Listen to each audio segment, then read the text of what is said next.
I sold your house to teach you some respect, my stepmom sneered over the phone. The new owners move in next week. I just smiled. You know those moments when your heart pounds and a slow smile spreads across your face because you know something someone else doesn't? Something that's about to hit them like a freight train? That was me, holding the phone, a quiet satisfaction bubbling up. She had absolutely no idea what was coming. My dad, bless his heart, had made sure of that before cancer took him from us last year. Before I dive into this wild family drama, I'd love to know where you're watching from. Drop your location in the comments below. Hit that like button and subscribe to hear more stories about family justice that will leave you speechless. The house at the center of this story wasn't just any house. Oh no. It was this absolutely stunning Victorian in Beacon Hill, all red brick, black shutters, and ornate moldings that dated all the way back to 1887. My grandparents bought it for what seems like a ridiculously low price in the 50s, and they left it to my dad, their only kid. That house? It was the backdrop for every single significant memory of my childhood. My dad, he was an architect, super successful, and he taught me to love every single inch of that home's craftsmanship. On Sunday mornings, while other kids were glued to cartoons, Dad would walk me through the rooms, pointing out the hand-carved banisters, the original heart pine floors, the intricate plasterwork on the ceilings. Madison, he'd say, running his fingers along the crown molding,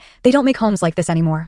This craftsmanship is a lost art. He'd even lift me up to touch the ceiling medallions, explaining how Italian artisans had created them. This house is our legacy, Maddie. Someday, it'll be yours to care for. My mom, Elizabeth, she loved that house just as much as Dad did. She was an interior designer, and she had this incredible knack for blending modern comfort with historical beauty. Together, my parents created spaces that were breathtaking, but also, livable. There was the jewel-toned library with floor-to-ceiling bookshelves, the kitchen with soapstone counters and chef-grade appliances tucked away behind period-appropriate cabinetry, and the sunroom where Mom nursed her rare orchids. But our perfect life shattered when Mom was diagnosed with aggressive breast cancer when I was 13. For 2 years, our home transformed. Hushed conversations. Medical equipment. The sunroom became Mom's sanctuary during treatment. She could still feel the sun's warmth even when she was too weak to go outside. I was 15 when we lost her. Dad and I were just devastated, but in different ways. I became withdrawn, spending hours in my room or in Mom's sunroom, talking to her plants like they could hear me. Dad? He buried himself in work, sometimes sleeping at his office rather than coming home to a house that just screamed Mom's absence. For nearly 2 years, it was just the two of us, muddling through our grief. Then came the charity gala for cancer research. Dad went to honor Mom's memory, and that's where he met Brenda Campbell.